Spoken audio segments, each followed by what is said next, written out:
시청자 여러분, 안녕하십니까? 여기는 함부르크에서 보내드리는 독일 이야기입니다. 이영기입니다. 오늘은 베를린에서 DMZ 두 번째로 해방 직후의 북한에 대해서 말씀드리겠습니다. 제가 해방될 때 10살이었습니다. 저는 고향이 이제 북한인데요. 당시 그 북한에서는 어떤 얘기가 나왔냐면은 해방 직후 앞으로 대통령은 이승만, 부통령은 김구, 국방장관은 김일성. 여기서 말하는 김일성은 그 일본과의 싸움에서 신적인 존재로 한 60세 이상의 노인을 가리키는 겁니다. 자, 이런데 북한에서는 김일성이 등장하면서 30대 초반으로 나타나기 때문에 이것은 가짜 김일성이다 하는 소문이 쭉 퍼졌죠. 근데 그것이 중요한 게 아니라 더 중요한 것은 김일성 부대가 1945년 9월 19일 한 50명이 그룹이 돼가지고 원산하게 착륙을 했습니다. 원산하게 착륙했습니다.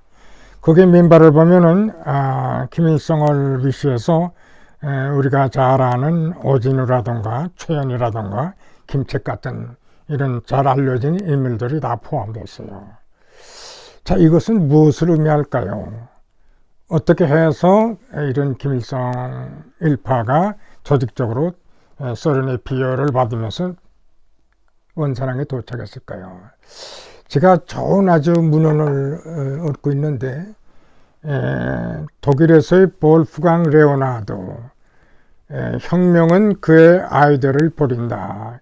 이 볼프강 레오나르도는 소련에서 특별 교육을 받은 동독의 앞으로의 정치를 갖다가 하기 위한 그런 그룹을, 동독 출신들도 러시아에서 소련에서 교육을 받았는데 그 중에 한 명이었던 볼프강 레오나르도가 1948년 거기서 이탈하면서 서독으로 넘어오면서 당시에 소련에서 있었던 여러 가지를 폭로한 책이 바로 이 책인데요. 여기에 보면은 소련에서 특별교육을 받을 때 유럽에 특별교육반이 있는가 하면 저쪽 보이지 않는 곳에 북한 사람들이 더 안보상, 더 비밀을 지키기 위해서 특별교육을 받았다고 하는데 바로 여기서 말하는 그 특별교육이 북한 출신들을 의미한다고 얘기합니다.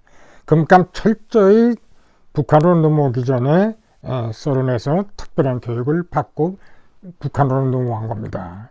이 사실을 우리는 알 필요가 있어요. 그 나타난 사실이지만 북한을 요리한 셈이죠.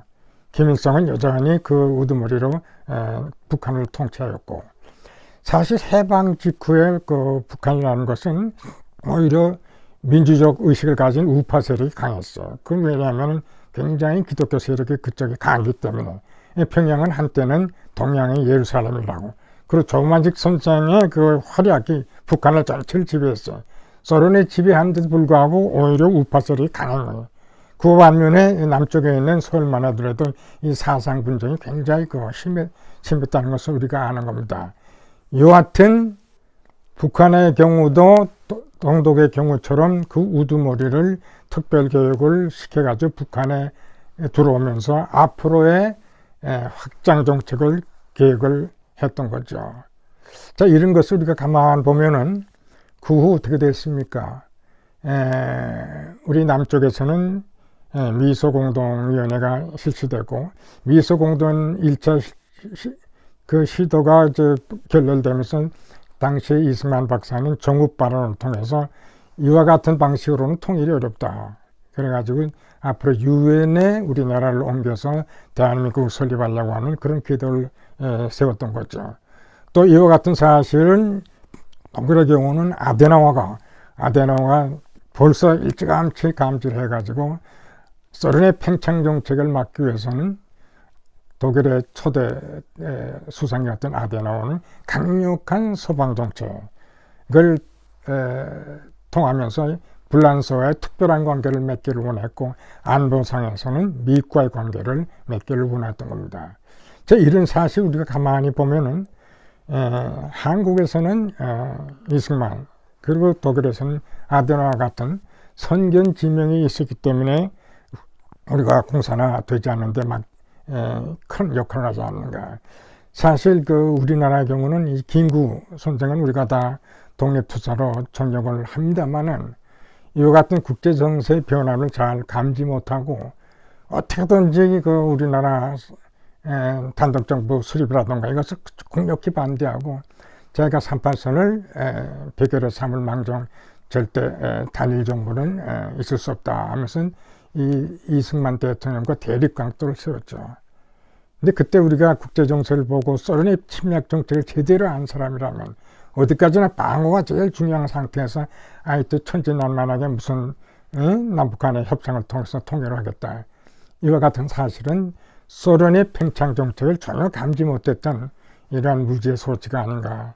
사실 저는 이번 베를린에서 DMZ로 책을 내면서 특히 이제 분단 과정에서 오는 여러 가지 상황들 다음에 제가 여러분께 말씀드리겠습니다만은 그야말로 독일에서는 아데나와 같은 이 팽창 정책을 감시하고 특히 아주 세계에서 알려지지 않은 그러한 어떤 그 정치적 경험도 없고 36년이라는 세월을 일본의 심시 통치하에서 이제 그 해방이 되는 그 가운데서 이것이 미소가 이제 남쪽으로 북쪽으로 오면서 이제 결국 우리가 분단을 가져옵니다만은 이 해결책을 위해서 궁극적인 통일을 위해서 앞으로 무엇을 할 건가 하는 좋은 시험대에서 그래도 독일에서는 아데나와 그리고 우리나라에서는 이승만 박사가 있었기에 이